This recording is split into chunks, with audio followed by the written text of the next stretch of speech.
Bismillahirrohmanirrohim. Alhamdulillahi robbil alamin. Vassalatu vassalamu ala nabiyina Muhammad va ala alihi va sahbihi ajma'in va ba'd. Assalomu alaykum va rahmatullohi va barakatuh. Mana Robbimizga hamdlar bo'lsinki, hozir Sha'bon oyida turganligimiz uchun va mana shu Sha'bon oyidan keyin roza oyi kirib kelayotganligi uchun musulmon birodarlarimizga mana shu Sha'bon oyini g'animat bilishlik kerak ekanligini bir qator eslatib, undan keyin Ramazon oyini g'animat bilishlikni bir qator eslatishlik uchun sizlar bilan bir qisqacha dars uyushtirmoqchi bo'lib mana shunga harakat qilyapmiz inshaalloh. Mana shu qisqa bir dars qilamiz inshaalloh, 10 minut yoki mana shundan ozgina oshishi mumkin. Ya'ni mana shu qisqacha bir darsimizda Shayx Munajjid hafizahullohni qisqa bir ta'lif qilgan kitoblari bor. Mana shu kitob ya'ni Sha'bon oyidagi 31 ta foyda deb turib nomlangan. Vahidu va salasuna faydatan fi shahri Sha'ban. Sha'bon oyidagi 31 ta foyda deb turib nomlangan. Mana shu foydani sizlar bilan gaplashib chiqamiz.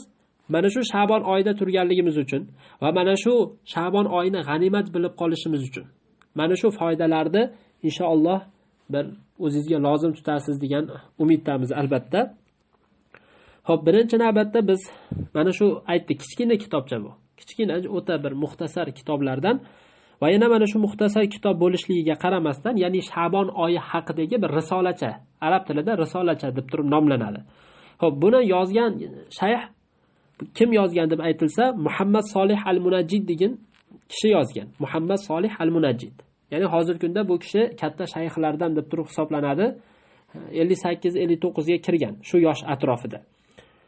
Xo'p, o'zi aslida bu kishi mana hijratni 1380-yili tug'ilgan. Mana shu hijriy yil bilan hisoblaydigan bo'lsak, hozir mana hijratni 1440-sanasi Sha'bon oyidamiz. Demak, bu kishi hijriy yil bilan qanchaga kirgan bo'ladi? 60 ga kirgan bo'ladi. Lekin melodiy bilan u 60 bo'lmaydi. Balki har 30 yilda bir yil farq qiladi. Shuning uchun 58 yoshlarda bu kishi mana melodiy yil bilan. Lekin mana shu hijriy yil bilan bu kishi necha yoshda bo'lar ekan? 60 yoshda. Xo'p.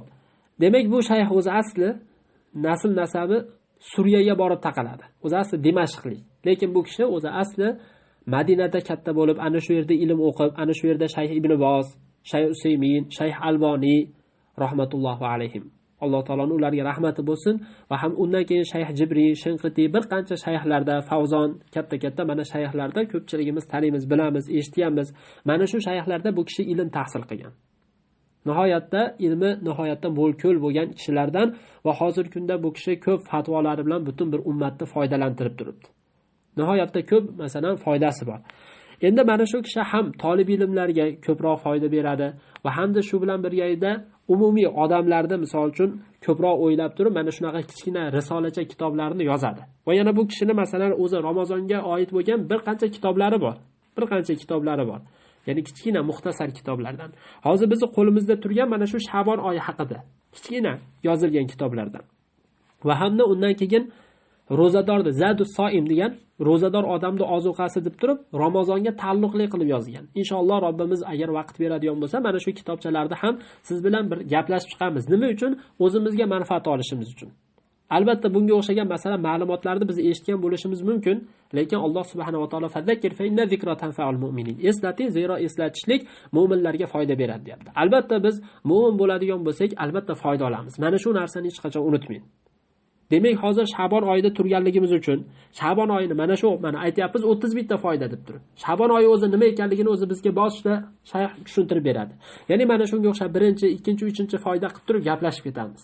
Demak, biz bilan birga bo'ling inshaalloh. Albatta foyda olasiz. Alloh taolo o'zi darslarimizni davomli qilsin. Inshaalloh mana shu darslarimizni mana shu Islom yo'li kanaliga qo'yib boramiz va yana shu bilan birga Ramazon suhbatlari degan kanalimizga ham qo'yib boramiz. Albatta asosiy darslarni Islom yo'li degan kanalimizga qo'yib boramiz. Inshaalloh mana shu darslardan foyda olasiz degan umiddamiz. Xo'p, birinchi foyda. Boshlaymiz bo'lmasa. Shahru Sha'ban huwa shahru thamin min al-shuhuril hijriyya. Xo'p, Sha'bon oyi hijriy oylarni 8-oyi hisoblanadi. Hijriy oyda 8-oyi hisoblanadi. Qarang. Bu Sha'bon oyi mana melodiy nima bilan, ya'ni Ramazon oyi misol uchun, melodiy bilan hech qachon hisoblanmaydi. Chunki melodiyda bir mustaqil joyi yo'q Ramazon oyi. Lekin Sha'bon ham xuddi shunaqa, bir mustaqil bo'lmaydi. Demak, masalan, yana bitta foyda-da bu. Haqiqatda bu kitobni o'zi foyda deb nomlagan, foyda bu. Ya'ni hozir sizga foyda bo'ladi mana shu gapirayotganimiz. Mana shu melodiy yil quyosh bilan hisoblanadi, hijriy yil oy bilan hisoblanadi. Xo'p, oy bilan quyoshni hisobini o'rtasida nima farq bor desa, oyda misol uchun aytiladiki, u oy bir yilda mana shunaqa, ya'ni butun bir aylanib chiqishi qancha bo'lar ekan? 366-65 kunda bo'lar ekan. Ya'ni bir yilda mana shu aylanib chiqishi quyoshda. Endi oyniki bo'ladigan bo'lsa 355-56 bo'lib aylanar ekan. Ya'ni 11 kun ko'proq farq qiladi. Demak, shuning uchun ham har yilda 11-12 kun farq qilib, ya'ni masalan bu yil o'tgan yil mana qarasak Ramazon qanchada bo'ldi? May oyini 16-17larda bo'ldi. Endi hozir bu yil may oyini 5larga yoki 6larga, 4larga to'g'ri kelib qolishi mumkin. Aniq bilmaymiz. Endi o'zi oy ko'rilishi bilan roza tutiladi-da. Shuning uchun ham mana shu, ya'ni men aytmoqchi bo'lganim, o'tgan safar oyi bilan mana shu oy misol uchun har 12 kun yoki 11 kun orqaga surilaveradi. Masalan, o'tganda 16-17 da roza tutgan bo'lsa, hozir mana shu qancha 11 kun yoki 12 kun orqaga suriladi. Shu 5da yoki masalan 4da roza tutishimiz mumkin. Tushunarliga? Xo'p, demak shuning uchun aytayaptiki, hijriy oylarda 8-oy hisoblanadi mana shu Sha'bon oyi. Ya'ni bu Rajab oyi bilan Sha'bon oyini o'rtasida. Endi Sha'bon deb turib, nima uchun shu Sha'bon deb turib nomlandi desa, chunki arablar suv talabida har tarafga sochilgan ekan mana shu Sha'bon oyida.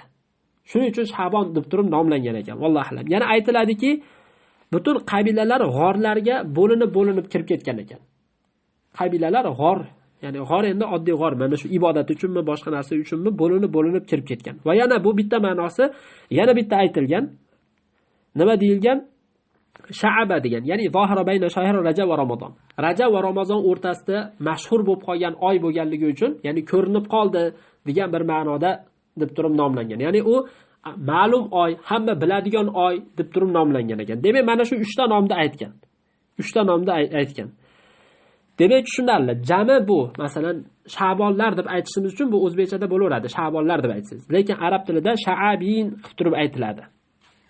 Yoki Sha'banat deb turib aytiladi, xullas. Xo'p, endi bu birinchi foyda. Mana Sha'bonni nima deb nomlanishini va qanday kelib chiqqanligini aytib o'tdik. Demak, bu hijriy oylarda 8-oy ekan va yana shu bilan birga arablar bitta ma'nosida nima dedik? Suv talabida har tarafga buzilib, sochilib ketar ekan, ya'ni tarqalish ekan. Ikkinchisi g'orlarga bo'linib kirib ketar ekan. Uchinchisi Rajab bilan Ramazon oyini o'rtasida mashhur oy bo'lib qolganligi uchun shu Sha'bon deb turib nomlangan. Xo'p, ikkinchi foyda. Shahru Sha'ban shahrun mubarakun yaghfulun nasu anhu bayna Rajab va Ramazon va yustahabbu iktharu siyamu fihi. Qarang, hozir kunda masalan ko'pchilik savol qilayotgan bitta masala bu. Bu qanaqa masala? Sha'bon oyi muborak bir oy. Insonlar Rajab va Ramazonning o'rtasida ko'pchilik mana shu Sha'bon oyidan g'aflatda qoladi. Chunki mana Rajab oyida to'qima hadislar borda, mana shunga odamlar berilib ketadi. Rajab oyida. Ramazon oyi bo'lsa, bu ibodat oyi deb turib, hamma ishini tashlab mana shunga beriladi. Lekin Sha'bonda nima bo'ladi? Hamma g'aflatda qoladi. Hech kim e'tibor bermaydi. Mana shu masalani aytayapti. Bu foyda bu sizga. Va yustahabu kitharu siyami fihi. Demak, mana shu Sha'bon oyida ko'p roza tutish mustahab bo'ladi. Chunki mana hadis keladi. Hadis Usomat ibn Zayd radhiyallohu anhu da rivoyat qilingan. Aytadiki, men aytdim dedi Usomat ibn Zayd. Biz bu kishining qissasini sahobalar hayotida o'tib ketdik. Ya Rasululloh dedi. Lam araka tasumu shahran min ash-shuhuri ma tasumu min ash-sha'ban. Ya Rasululloh, men sizni biron bir oyda Sha'bon oyida roza tutgandek roza tutganligingizni ko'rmadim. Illa mana shu Sha'bon oyida nihoyatda ko'p roza tutasiz. Nimaga unaqa deb turib so'raganda Rasululloh sallallohu alayhi vasallam aytdi. Xuddi yuqoridagi foydani javobida bu. Insonlar ko'pchiligi g'aflatda bo'ladi deb aytganda, mana shu g'aflatda, nima uchun g'aflatda bo'ladi deganga hozir o'zi javob chiqyapti mana shu hadisda. Rasululloh aytdiki, "Zalika shahrun yaghfulun nasu anhu bayna Rajab va Ramazon." Mana bu shunday bir oyki dedi, odamlar Rajab va Ramazon oyini o'rtasida mana shu Sha'bon oyini g'aflatda tashab qo'yadigan, ya'ni shunday tashab qo'yadigan bir oy deb aytdi. Mana bu Sha'bon oyi va huwa shahrun turfa'u fihi al-a'malu ila robbil alamin. Bu oyda amallar Allohga ko'tariladi. Olamlarning Robbisiga ko'tariladi bu oyda. fa uhibbu an yurfa'a amali va ana soim. Meni amalim ro'zador bo'lgan holatda ko'tarilishlikka men yaxshi ko'raman dedi Rasululloh. Ro'zador bo'lgan holatimda ko'tarilishligini yaxshi ko'raman dedi. Bu hadisda Imom Nasoiy tahrij qilgan, rivoyat qilib keltirgan va Shayx Alboniy hasan deb turib aytgan. Ya'ni sahih hadislardan hasan degani amal qilsa bo'laveradi degani.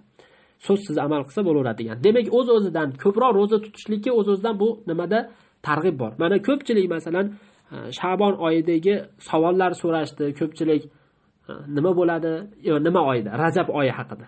Bu qanaqa oy, nima qilishimiz kerak? Qanaqa rivoyatlar kelgan? Mana bunaqa rivoyatlar bor ekan. To'g'rimi? Shu oyda roza tutsak bo'laveradimi deb turib masalan ko'pchilik so'radi. Nima dedik?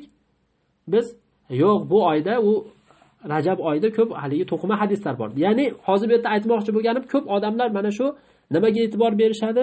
Ko'proq mana shu Rajab oyiga e'tibor berishadi. Rajab oyi tugagandan keyin Sha'bonni shuni tashab qo'yadi. Keyin Ramazonga e'tibor beradi. Rasululloh sallallohu alayhi vasallam Sha'bonni ham, Ramazonni ham, ya'ni o'zi Ramazonga asosiy Allohning buyrug'i. Lekin Sha'bonga Rasululloh buyurmagan. Lekin bu sunnat targ'ibki, ko'proq roza tutib qolishlik. Demak, ko'proq qaysi kuni bo'lsa ham farqi yo'q. Juma kunimi, bozor kunimi, shanba kunimi farqi yo'q. Qaysi kuni bo'lsa ham ko'proq roza tutishga urining. Lekin mana dushanba, payshanba va mana shu ayyamul biz 13, 14, 15 kunlari. Mana shu kunlari ko'proq roza tutib qoladigan bo'lsangiz, yana ham sizga foyda bo'ladi. Xo'p, uchinchi foydani ham aytib qo'yaylik, keyin shu bilan to'xtatamiz. Kana Nabiy sallallohu alayhi vasallam yasumu min Sha'ban tatawwan ma la yasumu min ghayrihi min ash-shuhur fa kan yasum ghalibahu. Uchinchi foydani Shayx Munajjid hafizahulloh shunday deb turib aytayapti. Payg'ambarimiz sollallohu alayhi vasallam Sha'bon oyida boshqa oylarda roza tutmaganidek, ya'ni boshqa oyda unchalik roza tutmagandek, shu Sha'bon oyida tatavvu qilib, ya'ni o'zi nafil qilib turib Rasululloh ko'p roza tutardi, deyapti. Demak, Sha'bon oyida ko'proq roza tutardi, boshqa oyda unchalik roza tutmardi. Mala yasumu min ghayrihi min ash-shuhur fa kana yasumu ghalibahu. Sha'bon oyini ko'pini masalan rozada o'tkazardi. Yarmini yoki yarmidan ko'pi. G'olibahu degani masalan 30 kun bo'ladigan bo'lsa, 20 kunini rozada o'tkazardi degani Rasululloh. Bunga mana dalil kelgan Imom Buxoriy va Imom Muslim rivoyat qilgan.